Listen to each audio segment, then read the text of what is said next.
Et quand on voit que les dirigeants européens disent qu'ils veulent maintenant envoyer des troupes de l'OTAN en Ukraine, il faut bien se demander, mais ont-ils vraiment rien compris?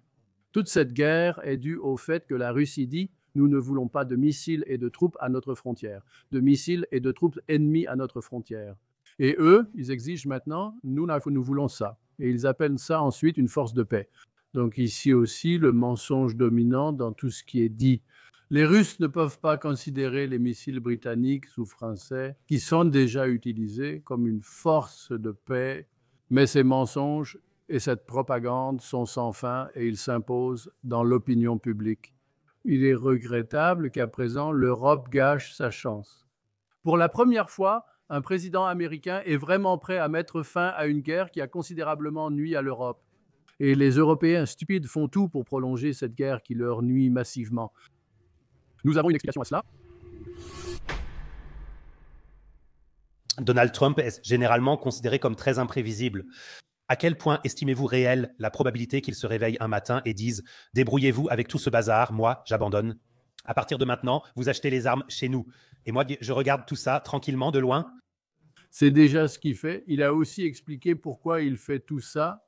Il a dit que c'était une grosse erreur des deux gouvernements de la Russie et de la Chine de les rapprocher. Nous, les États-Unis, voulons surtout éviter que ces deux grandes puissances s'unissent. Je dois tout faire pour les séparer à nouveau, pour les diviser. C'est ce qu'il a dit littéralement. Et dans ce sens, c'est logique. Je mets fin à la guerre en Ukraine. Je me tourne vers la Chine, comme il l'a affirmé par sa politique. Il suffit d'écouter ce qu'il dit et répète. Qu'ils disent parfois autre chose le matin que le soir, c'est évident. Et qu'ils disent parfois aussi des choses incohérentes, c'est aussi évident. Mais sur ce point, il a été cohérent jusqu'à présent. Il a tout de suite commencé la lutte avec la Chine sur le plan économique. Et c'est aussi son grand sujet. Il pense que tous les États nuisent aux États-Unis parce que la balance commerciale est si mauvaise. Donc, il veut maintenir la Chine à un niveau inférieur. Il veut garder ce concurrent sous contrôle. C'est aussi l'avis de l'État profond. Ils veulent la même chose. Là-dessus, tout le monde est d'accord. Parce que malheureusement, c'est toujours là. Trump est aussi impliqué parce que les États-Unis ont toujours cette idée folle de vouloir dominer le monde. De nos jours, c'est une idée complètement folle. Dans un monde avec la Chine, la Russie, l'Inde, etc., aucun État ne peut, même les États-Unis ne peuvent dominer le monde, mais vous le croyez encore. Ils doivent considérer de nombreuses déclarations. Mais Donald Trump a compris que dans tout cela, il y a de toute façon, dans toutes ces confrontations géostratégiques, ce serait une grosse erreur de rapprocher de plus en plus la Russie et la Chine. Et c'est pourquoi il essaie de dénouer le nœud gordien en Ukraine. Klaus von Donany a déclaré « L'Allemagne ne doit pas devenir le champ de bataille des intérêts américains. Je dois m'arrêter un instant. J'ai pensé à l'Irak, l'Afghanistan, la Syrie. Au fond, nous, les Européens, avons toujours dû compenser quelque part les actes honteux des Américains. Après les vagues migratoires et les divisions sociales, n'assistons-nous pas à un phénomène similaire avec l'Ukraine ?» Oui, bien sûr. Nous avons aussi de nombreux réfugiés venant d'Ukraine. Il faut préciser que la Russie a aussi accueilli 3 millions de réfugiés ukrainiens. La Russie a bien sûr aussi d'énormes problèmes à cause de cette guerre, c'est une pure évidence. Et les États-Unis ont donc apporté un soutien financier, mais essentiellement, ils ont aussi procuré d'énormes contrats à leur industrie de l'armement. Et là, Donald Trump est particulièrement actif pour décrocher toujours de nouveaux contrats. Et le fait qu'aujourd'hui, on en vienne à la conclusion que les politiciens sont devenus fous, on peut aussi le voir à la clause des 5%, à l'accord des 5%. 5% du produit social en Allemagne représentait de la moitié du budget fédéral. Je dis maintenant sans restriction. Les politiciens qui disent que nous pouvons consacrer la moitié du budget fédéral à l'armement sont fous. Ils devraient en fait tous être immédiatement démis de leurs fonctions. Monsieur Lafontaine, vous avez dit « Tôt, ami, rentre chez toi », titre de votre dernier livre. Cette phrase est-elle aujourd'hui plus pertinente ? Oui, il a toujours été valable. Les États-Unis ont d'autres intérêts que l'Europe. Et surtout, quand on veut dominer le monde, on a d'autres intérêts. Et s'il y a une guerre en Europe, les États-Unis sont loin, il y a 6000 kilomètres d'océan entre les deux. Donc, s'il devait y avoir un conflit en Allemagne maintenant, c'est un vieux débat. Cela ne concerne pas les États-Unis. Ils peuvent simplement observer ce qui s'y passe. Donc, en ce sens, la formule de Klaus von Dohnanyi a été une constante de la politique étrangère allemande après la guerre. Du moins chez les hommes politiques qui s'inscrivaient dans la tradition de la politique de détente, qui l'ont compris, qui n'étaient pas complètement aveugles. Et cela reste vrai aujourd'hui. Si un affrontement nucléaire avait eu lieu ou devait avoir lieu maintenant dans le conflit en Ukraine, il aurait eu lieu en Europe. Donc, rien que pour cette raison, les Européens, en tant que partie prenante, doivent être les premiers, pas les derniers, à tout faire pour mettre fin à cette guerre. Si on va plus loin, Américains, rentrez chez vous. Je lis souvent dans les commentaires, je préfère être opprimé par les Américains que par les Chinois ou les Russes. D'accord, on peut arriver à cette conclusion. Mais moi, je ne veux me laisser opprimer par personne. C'est ce qui me différencie de ceux qui parlent ainsi. Je veux donc que nous défendions nos propres intérêts et que nous, les Européens, devenions une puissance de paix. Concernant l'Ukraine, Monsieur Lafontaine, tous les politiciens se veulent grands hommes d'État et sauveurs moraux. Sur l'autre sujet, c'est l'indifférence, le silence et la peur pour leur carrière. Comment expliquez-vous ces doubles standards concernant l'Ukraine et le conflit à Gaza, cela s'explique facilement en Allemagne car il y a l'histoire. Et justement, l'assassinat de 6 millions de Juifs à l'époque nazie et ce crime contre l'humanité. Et cela engage bien sûr la politique allemande et la rend partiale. Cependant, j'argumente ainsi, nous avons tout autant une responsabilité envers les Palestiniens, car la création de l'État d'Israël n'aurait jamais eu lieu de cette manière sans les atrocités commises par les nazis. Et à ce titre, nous avons aussi le devoir d'aider les Palestiniens. Et c'est là que, comme pour l'Ukraine, la réflexion s'arrête en Allemagne. À cela s'ajoute le fait que lorsque nous disons que nous sommes profondément touchés, et comme on le dit beaucoup, la majorité des politiciens et des journalistes en Allemagne, lorsqu'ils disent qu'ils sont profondément touchés par ces atrocités des nazis, et c'est pourquoi on ne devrait jamais entreprendre quoi que ce soit contre l'État d'Israël, qu'il feigne et mente à nouveau. Et c'est tellement pitoyable, car avec le même argument, on devrait dire « Nous sommes profondément touchés d'avoir assassiné des millions de Russes, 27 millions de citoyens soviétiques pendant la Seconde Guerre mondiale, et c'est pourquoi nous ne pointerons jamais nos armes contre la Russie. Nous voyons à quel point cette politique est hypocrite et mensongère. » Un chiffre m'a récemment stupéfait. Ce ne sont pas des chiffres de complot ou du Hamas, mais bien des chiffres officiels de l'armée de défense d'Israël. 83% des victimes à Gaza sont des civils. Ce sont donc des femmes et des enfants qui ont été tués d'une manière ou d'une autre. C'est la situation à ce jour. Il y en aura sûrement bien plus. C'est-à-dire des personnes qui sont sous les décombres, qui sont encore dans les hôpitaux ou qui tout simplement ne peuvent pas être soignées. Avons-nous affaire ici au pire génocide ? J'ai récemment regardé une conversation entre Tucker Carlson et John Mearsheimer. L'un des politologues les plus en vue a finalement aussi qualifié cela de génocide. Oui, c'est un génocide. Là aussi, l'Allemagne ou l'Allemagne officielle hésite à le voir et à le dire. Mais vous connaissez aussi la Cour internationale de justice Haddad et la Cour pénale internationale. Vous vous êtes déjà exprimé à ce sujet. Mais je n'ai besoin de personne pour ça. Pour moi, c'est un génocide. Et c'est pourquoi je me réjouis aussi qu'il a été possible d'organiser une grande manifestation à laquelle Dieter Hallervorden a justement participé. Peter Maffay a lancé un appel avec les rappeurs Massive, Boza, Gabriel Kronischmay et Sarah Wagenknecht le 13 septembre devant la porte de Brandebourg pour manifester contre ce génocide, pour montrer qu'il y a aussi des Allemands qui voient ce génocide et qui ne veulent pas que l'Allemagne livre des armes. C'est vraiment une complicité de génocide, ce dont les Allemands doivent s'accuser avec les livraisons d'armes. Et ici, on voit aussi la déchéance totale de notre morale. Il n'y a pas si longtemps, il y avait un consensus en politique allemande pour ne pas livrer d'armes dans les zones de guerre. C'est encore une affirmation un peu différente que de soutenir un génocide avec des armes. Mais malheureusement, nous en sommes arrivés au point où nous avons aujourd'hui un gouvernement qui livre des armes pour soutenir le génocide dans la bande de Gaza. Je suis entièrement d'accord avec vous et je trouve vraiment formidable qu'il y ait actuellement énormément de porte-parole dans le monde entier. que ce soit un Tucker Carlson, que ce soit un Joe Rogan, qui s'élèvent clairement et critiquent massivement la politique d'Israël. La semaine dernière, j'ai lu une phrase qui m'a bouleversé. Netanyahou a lui-même déclaré qu'il était en mission missionnaire religieuse pour établir un grand Israël. On ne peut guère faire plus mégalomane, non? Ou comment qualifieriez-vous cette rhétorique? C'est certainement du délire de grandeur. Pour moi, Netanyahou est l'un des plus grands criminels de guerre de ces dernières décennies. En regardant le cabinet, Netanyahou est le plus inoffensif. Je vois aussi un Ben Gvir, un Smotrich que je considère comme ultra-nazi et un Björn Höcke à côté. Fait presque penser à un professeur Waldorf vegan. Oui, c'est ça qui est tout aussi hypocrite. D'un côté, on dit qu'en Allemagne, on veut combattre le radicalisme de droite, l'extrémisme de droite, la résurgence des idées nationales socialistes.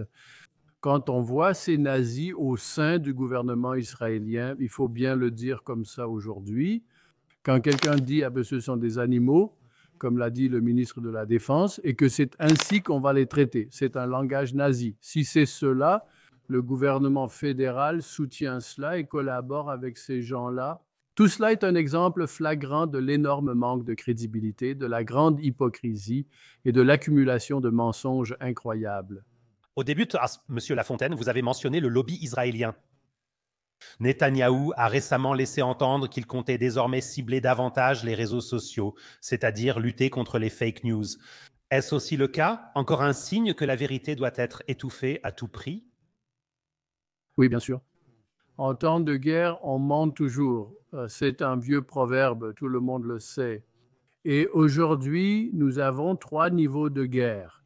La guerre économique, déjà, nous y sommes complètement. La guerre de propagande ou la guerre de l'information, nous y sommes aussi complètement. Il y a la guerre classique avec des armes et celle de l'information. Bien sûr, ce sont les États-Unis qui sont les plus puissants et les États-Unis soutiennent sans réserve la politique israélienne. Et donc, dans ce sens, l'annonce de Netanyahou n'est absolument pas émouvante. C'est le quotidien. Ici, on essaye d'influencer l'opinion publique par des moyens de propagande et de désinformation. Cela a aussi réussi pendant de nombreuses années. Mais entre-temps, les atrocités sont devenues si grandes dans la bande de Gaza et en Palestine que la propagande ne fonctionne manifestement plus maintenant, n'est plus assez forte pour dissimuler ces atrocités. Vous venez de mentionner la guerre de l'information. Prenons un peu de recul, regardez par exemple Palantir. Cette architecture de surveillance mondiale en cours de mise en place vous inquiète-t-elle? Allons-nous vraiment vers une prison numérique dans les prochaines années et... Oui, c'est une préoccupation de longue date. Je dis aussi depuis longtemps qu'il devrait y avoir un parti qui en fasse un grand sujet en Allemagne. Mais il n'y en a pas. L'alliance Sarah Wagenknecht vient tout juste d'être fondée. Elle n'a même pas la force ni le temps de s'occuper aussi de ce grand sujet. Mais le grand sujet du mouvement ouvrier, c'était l'expropriation des salariés. Pour le dire simplement, les salariés ne recevaient pas assez de ce qu'ils produisaient. Voilà. Et maintenant, le grand sujet devrait être l'expropriation de nos pensées et de notre personnalité par les nouveaux médias. Mais ce n'est pas un sujet en politique. Donc, finalement, quand on lit quelles possibilités se sont présentées pour influencer l'opinion de chacun d'entre nous, à travers l'iPhone, ce qu'on appelle le micro-ciblage. On ne reçoit donc plus que des informations soigneusement sélectionnées sur le plan psychologique qui renforcent notre opinion et nous orientent dans une direction précise. Cela finit par court-circuiter la démocratie. Donc, on peut dire qu'à la fin, si ça continue comme ça, parler de démocratie ne sera plus qu'une plaisanterie. Maintenant, il se trouve que dans les prochaines années, les informations vont continuer à se concentrer, le capital va continuer à se concentrer. Donc, je ne sais même pas comment nous voulons mettre fin à tout cela. Les gens votent toujours pour les mêmes partis. Est-ce que les gens doivent un jour descendre dans la rue pour vraiment marquer le coup? Oui, ce serait nécessaire. Ce que je n'ai pas compris jusqu'à présent, c'est, je reviens alors aux manifestations pour la paix qui vont bientôt avoir lieu à nouveau. Je le répète, vous comprendrez, le 13 septembre à la porte de Brandebourg. En fait, il devrait y avoir des millions de personnes devant la chancellerie en train de dire « Sors et arrête-toi ».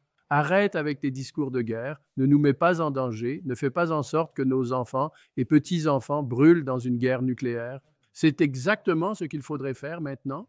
C'est sans doute ce que les gens faisaient dans les années 60 ou 70. Aujourd'hui, ils sont tellement anesthésiés et surstimulés par les réseaux sociaux qu'ils n'arrivent même plus à se révolter. Oui, c'est possible.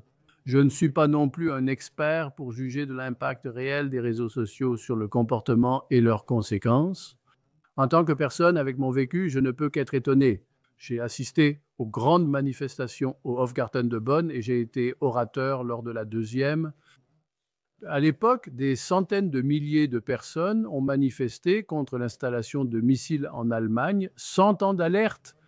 Et maintenant, Olaf Scholz a simplement dit, nous allons à nouveau installer des missiles sans temps d'alerte, qui sont bien sûr encore plus dangereux, encore plus rapides, encore plus précis, et personne ne bouge. C'est un peu exagéré, mais il n'y a pas de grande manifestation contre cela.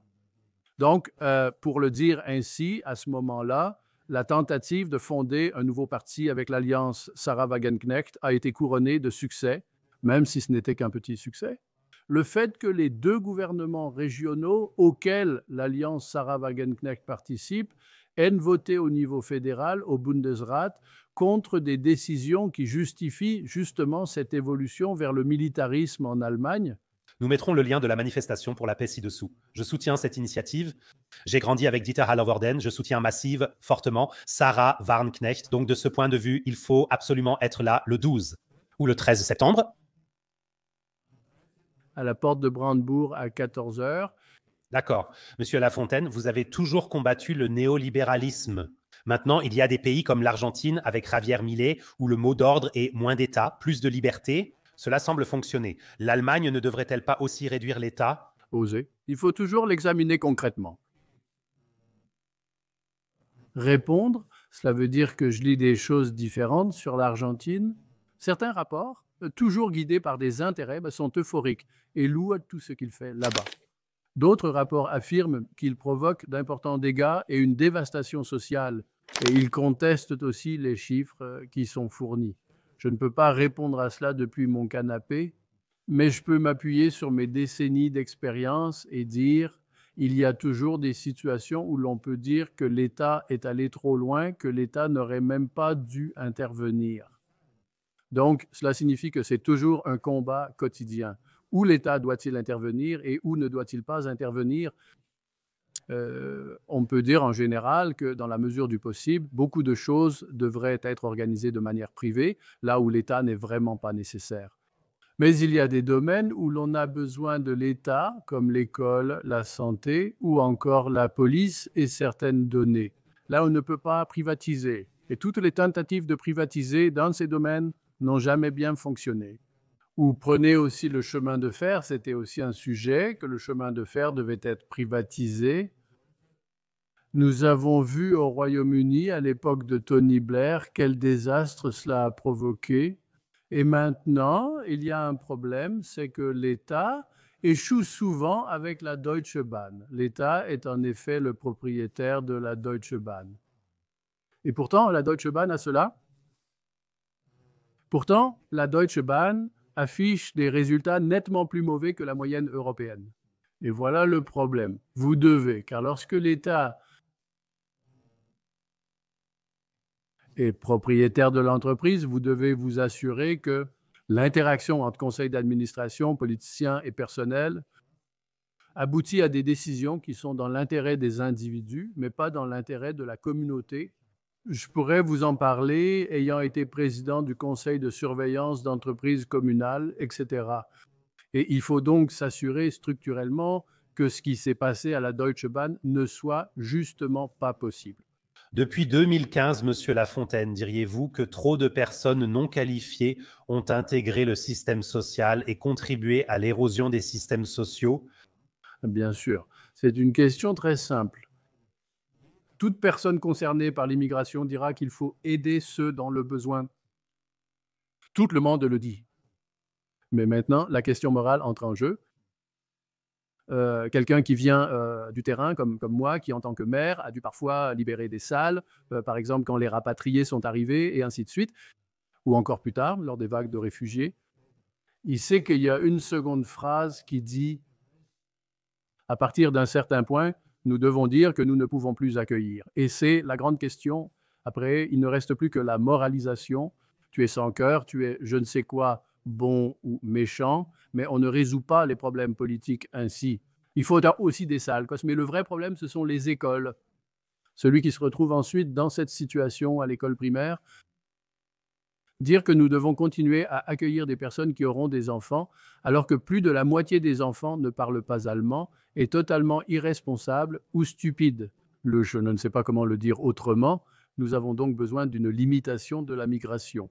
Si on ne comprend rien, alors il faut le voir dans les écoles. Il faut s'imaginer être enseignant et devoir enseigner quelque chose maintenant. La moitié ne vous comprend pas. Comment ça peut marcher? Et ensuite, il s'étonne qu'à chaque étude, ces dernières années, le système scolaire obtienne des notes de plus en plus mauvaises. Mais un pays dont le système scolaire ne fonctionne pas, il continue de décliner. Diriez-vous qu'il s'agissait d'une naïveté politique ou était-ce peut-être même intentionnel pour nuire à l'Allemagne en tant que site économique? Non, je ne le crois pas. Pour moi, ce serait vraiment une théorie du complot. Pourquoi Mme Merkel aurait-elle, par exemple, l'intention de nuire à l'Allemagne en tant que site économique? Et elle croyait, sous l'influence des milieux économiques, qu'elle améliorerait le site économique et qu'il y aurait de la main-d'œuvre, etc. C'était juste un manque de connaissances politiques. Mme Merkel est aussi arrivée au pouvoir sans expérience préalable.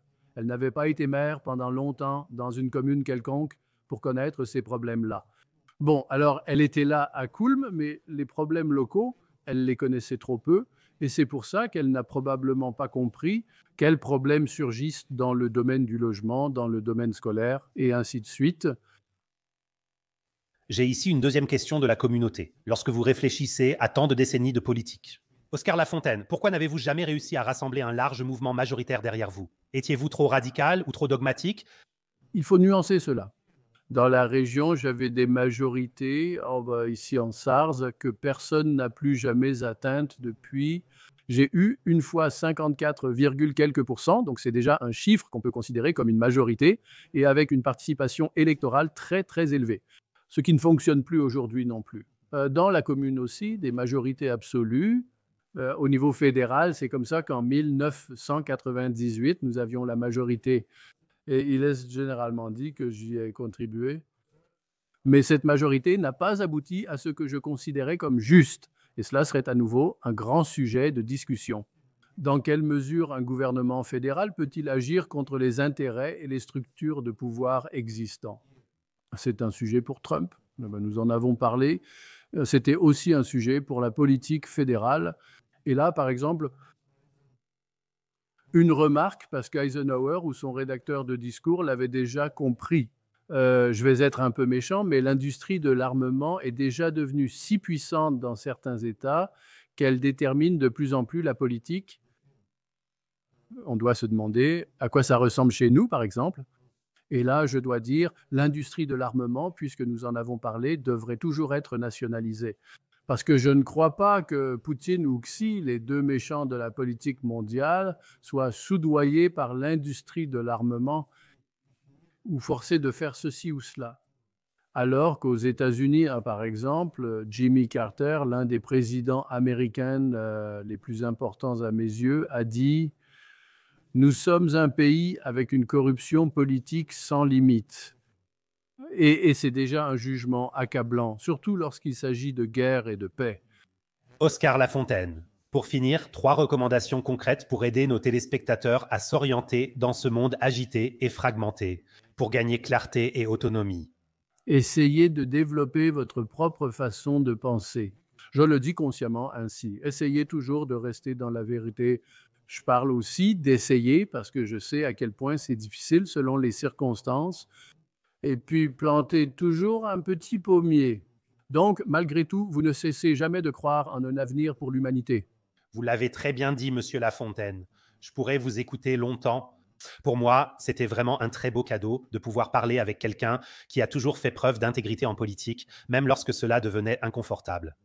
Et aujourd'hui, nous ne voyons vraiment plus que des carriéristes qui se déguisent en bien-pensants, qui sautent sur la première narration venue pour flatter leur ego, obtenir des applaudissements du mauvais côté, mais qui, au final, n'ont aucune fermeté dès qu'il y a un peu de résistance.